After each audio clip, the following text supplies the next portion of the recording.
కలిగిన దేవుడు, ప్రేమయున్న దేవుడు, ప్రేమ స్వరూపి అయిన యేసుక్రీస్తు నామమున అందరికీ వందనాలండి. దేవునికి స్తోత్రాలు. దేవుని ఆత్మతో నింపబడి దేవుని కృపలో వర్ధిల్లుతూ ఉన్నత ఉపదేశమునందు వర్ధిల్లుతున్న మీ అందరికీ యేసుక్రీస్తు నామమున శుభములు కలుగునుగాక. ఆ సర్వకృపానిధి అయిన దేవుడు ఈ నూతన దినములో మనకు అనుగ్రహించిన దేవుని యొక్క వాక్యము కృపావార్త. కీర్తన గ్రంథము 18వ కీర్తన 1వ వచనం. యెహోవా నా బలమా, నేను నిన్ను ప్రేమించుచున్నాను. దేవునికి స్తోత్రం కలుగునుగాక, దేవునికి మహిమ కలుగునుగాక. దావీదు అంటారు, తండ్రి నేను నిన్ను ప్రేమిస్తున్నాను. మన భాషలో చెప్పుకోవాలంటే ఐ లవ్ యూ.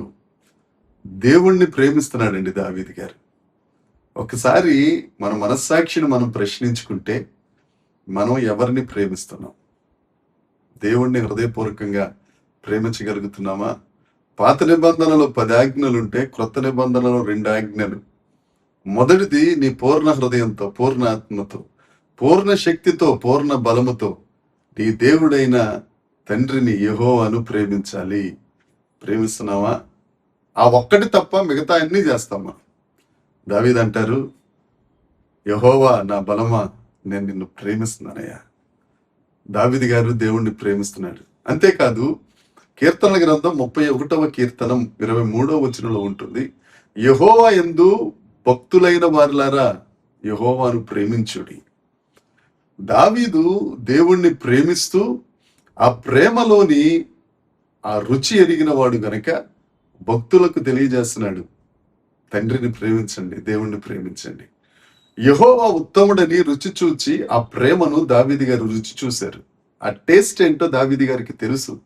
కనుకనే దేవుని యందు భయభక్తులు కలిగిన వారందరికీ ఆ రుచి చూడమని దావీదు గారు అర్థిస్తున్నారు, ఆజ్ఞాపిస్తున్నారు.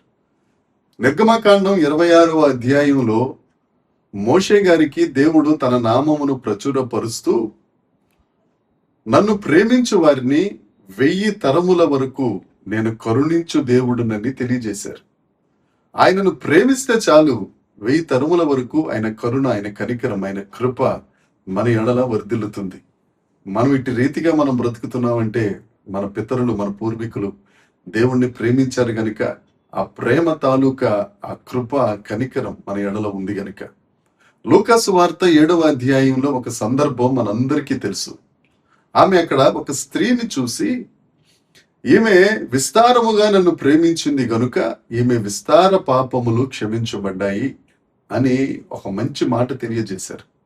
సందర్భం ఏమిటంటే, పరిసయ్యుడైన సీమోను గారింటికి యేసుక్రీస్తు ప్రభు వచ్చారని ఒక పాపాత్మురాలు, బైబిల్ లేఖనం చెప్తున్నమాట, ఆమెకు పెట్టిన పేరు పాపాత్మురాలు, విని ఒక అత్తరు బుడ్డి పట్టుకుని ఆయన వెనుక తట్టున ఆయన పాదాల దగ్గర నిలబడింది.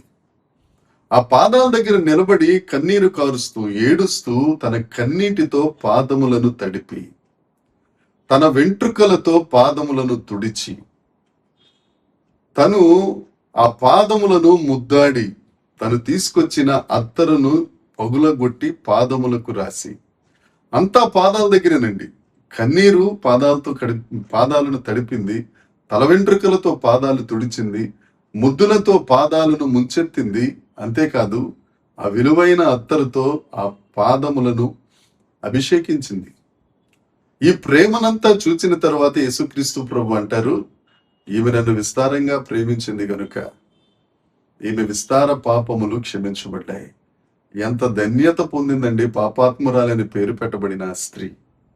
నీవు పరిశుద్ధుడవు కదా, నువ్వు క్రైస్తవుడవు కదా, ఎన్నో సంవత్సరాల నుంచి భక్తి జీవితాన్ని గడుపుతున్నాం కదా, ఎక్కడ ప్రార్థన అయినా మనం మానము కదా, మరి అలాంటిది మనకి ధన్యత ఉందా? మనం దేవుణ్ణి ప్రేమిస్తున్నామా? మనం దేవుని యొక్క ప్రేమను మనం పొందుకోగలుగుతున్నామా? ఆయన కృపా కరుణలు మన మీద విస్తరిస్తున్నాయా? సామెతల గ్రంథం 8వ అధ్యాయంలో ఉంటుంది, తన్ను ప్రేమించు వారిని ఆయన ఆస్తికర్తలుగా చేస్తారు, వారి నిధులను నింపుతానని దేవుడు చెప్తున్నాడు. ఎవరైతే తన్ను ప్రేమిస్తారో వారికి ఏ కొరత, ఏ కొదువ లేకుండా దేవుడు వారి నిధులను నింపి సర్వ సమృద్ధిని ఇస్తానని దేవుడు చెప్తున్నారు. ఇక్కడ ఒక మాట, దేవుని యందు ప్రియ జనాంగమా, మనం దేవుణ్ణి ప్రేమిస్తున్నామా? ఇంకా దేన్నైనా ప్రేమిస్తున్నామా? మాకు చెప్పాల్సిన అవసరం లేదండి. మీ మనసుతో మీరు ఒకసారి మాట్లాడుకోండి. దేన్ని ప్రేమిస్తున్నారు? దేవుడు నన్ను దీవించట్లేదు, దేవుడు నన్ను చూడట్లేదు, దేవుడు నన్ను దాటిపోయాడు, దేవుడు నన్ను పట్టించుకోవట్లేదు. ఈ మాటలు మాత్రం మనకు చక్కగా వచ్చేస్తాయి. నరవలేని నాలుక కదా, ఎలాగైనా తిరుగుతుంది. కానీ లేఖనం చెప్తుంది, ఆయన్ని ప్రేమిస్తే విస్తార పాపములకు క్షమాపణ. ఆయనను ప్రేమిస్తే నువ్వు ఆస్తికర్తగా అవుతావు, నీ నిధులు నింపబడతాయి. నువ్వు దేవుణ్ణి ప్రేమించు, ఆయన ఆజ్ఞల మార్గాన పరిగెత్తు, ఆయనను ఆనందింపచేయి. దేవుడు నిన్ను ఆత్మతో అభిషేకిస్తాడు, ఆత్మలో వర్ధిల్లింపజేస్తాడు. తద్వారా ఈ లోకంలో నీకు కావలసినవన్నీ దేవుడు నీకు అనుగ్రహిస్తాడు. ఎందుకంటే నీ ద్వారా ఆయన నామం ఉన్నతం చేయబడాలి గనుక. మరొక్కసారి దావీదు గారు చెప్పిన మాటను గుర్తు చేస్తాను. యెహోవా నా బలమా, నేను నిన్ను ప్రేమిస్తున్నాను. ఎంత చక్కగా ఉంటాడండి ఆ మాట. ఒకసారి ఆలోచించండి. ఒకసారి ఒంటరితనంలో ఏకాంత వేళ దేవుణ్ణి జ్ఞాపకం చేసుకుని ఐ లవ్ యూ జీసస్ అని చూడు. నీ హృదయంలోనికి ఎలాంటి ఆనందం దిగొస్తుందో. మనం ఎందుకు ఆనందాన్ని పోగొట్టుకుని లోకాన్ని ప్రేమిస్తున్నామో మన ఎవ్వరికి అది అంతు చిక్కని పెద్ద ప్రశ్న. దేవుణ్ణి ప్రేమిద్దాం. ఈ దినాన్న, ఈ నూతన దినాన్న ఒక ప్రమాణం చేసుకుందాం దేవుని ఎదుట. దేవా, నిన్ను ప్రేమిస్తాను తండ్రి. నా జీవితంలో, నా ఆలోచనలలో, నా తీర్మానాలలో ఏ విషయంలోనైనా మొదటి స్థానం నీకు ఇస్తాను. నిన్నే ప్రేమిస్తాను. ఐ లవ్ యూ జీసస్ అని చెప్దాం. దేవుడిని నాస్తికర్తగా చేయనుగాక, దేవుడు నీ నిధులను నింపునుగాక, దేవుడు నీకు సర్వ సమృద్ధిని దయచేయనుగాక. అంతకు మించి నీ పాపములన్నిటినీ క్షమించి పరలోక మార్గమున నిన్ను నడిపించునుగాక. దేవునికి మహిమ కలుగునుగాక. ప్రార్థన చేసుకుందామా? పరలోకమందున్న మా తండ్రి, పరిశుద్ధుడా, కృప కలిగిన దేవా, నీకు వందనాలయ. దావీదు గారి ద్వారా ఈ దినాన్ని మీరు మాతో మాట్లాడినందుకే స్తోత్రం. దావీదు గారు మిమ్మల్ని ప్రేమిస్తున్నానని, భక్తులారా దేవుణ్ణి ప్రేమించండి అని చెప్పినట్లు మేము కూడా మిమ్మల్ని ప్రేమించగలుగుటకు, దేవనాయన నీకు మాత్రమే మొదటి స్థానం ఇవ్వగలుగుటకు దేవ మీరు కృప దయచేయండి. నీ ప్రేమలో తబ్బిబ్బైపోవుటకు, పరవశించిపోవుటకు, పులకరించుటకు సహాయం చేసి మహిమ పొందుమని యేసు నామమున ప్రార్థించి అడిగి వేడుకొనుచున్నాం తండ్రి. ఆమేన్. దేవుని కృప మనందరికీ తోడై ఉండునుగాక. ఆమేన్, ఆమేన్.